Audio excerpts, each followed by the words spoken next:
Sebelum saya mulakan cerita, tolong saya untuk subscribe channel ni dan aktifkan notification supaya tidak terlepas dengan video yang seterusnya. Di bumi Johor yang kaya dengan tradisi dan warisan, wujud satu seni tari yang penuh dengan keunikan, keindahan, dan juga misteri. Ia dikenali sebagai tarian kuda kepang. Asalnya, tarian ini dipercayai dibawa oleh masyarakat Jawa yang berhijrah ke Tanah Melayu sekitar abad ke-19. Mereka menetap di Johor, membawa bersama adat, bahasa, dan seni kebudayaan mereka. Di antara seni yang diwarisi itu, kuda kepang menjadi yang paling menonjol. Kisahnya bermula jauh di Pulau Jawa. Menurut cerita, tarian ini dicipta oleh Wali Songo, 9 wali penyebar Islam. Mereka menggunakan seni, musik, dan tarian sebagai alat dakwah untuk menarik perhatian masyarakat Jawa yang pada waktu itu masih kuat dengan pegangan Hindu-Buddha. Kuda kepang menggambarkan kisah pasukan berkuda Islam yang gagah berani dalam menyebarkan dakwah dan menentang musuh. Tidak hairanlah jika penarinya menggunakan kuda yang diperbuat daripada anyaman rotan. Walaupun hanya replika, tetapi apabila dipersembahkan, ia seolah-olah hidup. Dibuai rentak gamelan, gendang, angklung, gong, dan serunai. Namun di sebalik warna-warni budaya ini, ada sisi lain yang jauh lebih gelap. Sisi yang membuatkan kuda kepang sering dikaitkan dengan alam gaib. Sewaktu musik dipalu dan penari-penari mula bergerak, ada detik-detik di mana mereka hilang kawalan diri.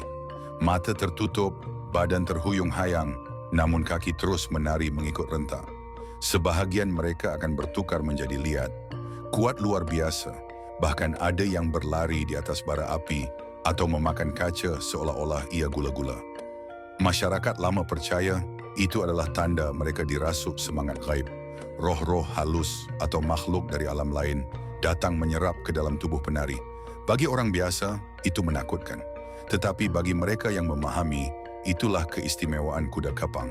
Kerana itu, dalam setiap persembahan tradisi, akan ada seorang pawang atau tok bomoh yang bertugas sebagai pengawal. Mereka membaca mantra, mengawal semangat yang datang, dan memastikan tiada penari yang terleka hingga tercedera. Ada kalanya, jika pawang terleka atau tidak cukup kuat, penari boleh jatuh pengsan, menjerit, atau bertindak di luar kawalan, mencederakan diri mereka sendiri atau orang lain. Unsur mistik inilah yang menjadikan kuda kepang sering diceritakan dengan penuh rasa kagum dan juga takut. Malah kerana unsur ini jugalah, tarian kuda kepang pernah diharamkan di Johor pada tahun 2009 oleh Majlis Agama Islam Johor kerana dianggap bercanggah dengan akidah apabila ada ritual menyeru roh dilakukan. Tetapi larangan itu tidak memadamkan warisan ini sepenuhnya. Hari ini kuda kepang dipersembahkan dalam bentuk kebudayaan semata-mata, tanpa unsur ritual. Ia menjadi sebahagian daripada acara rasmi, sambutan perayaan, dan persembahan seni. Kuda rotan masih digoncang, gendang masih bergema, tetapi sisi mistik dikawal ketat agar tidak lagi mencemar akidah. Namun begitu, bagi orang lama, kisah-kisah aneh kuda kepang masih segar. Ada yang bersumpah melihat penari menjerit dengan suara bukan manusia, seakan suara binatang. Ada juga yang mendakwa melihat bayangan hitam menari di celah penari, gaib sebaik sahaja muzik dihentikan. Kuda kepang kini hidup dalam dua dunia. Di satu sisi, ia adalah seni budaya warisan Johor, lambang keindahan dan sejarah masyarakat Jawa. Di sisi lain, ia adalah pintu kecil ke alam mistik, di mana kepercayaan, roh dan semangat bertemu dengan tubuh manusia. Maka apabila kita menyaksikan kuda kepang hari ini, janganlah kita hanya melihat pada kuda rotan dan penari yang rancak.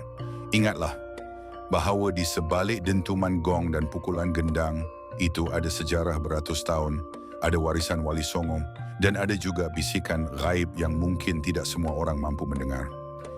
Kuda kepang, satu tarian 1000 kisah, seni budaya yang hidup di antara realiti dan mistik, antara indah dan menyeramkan.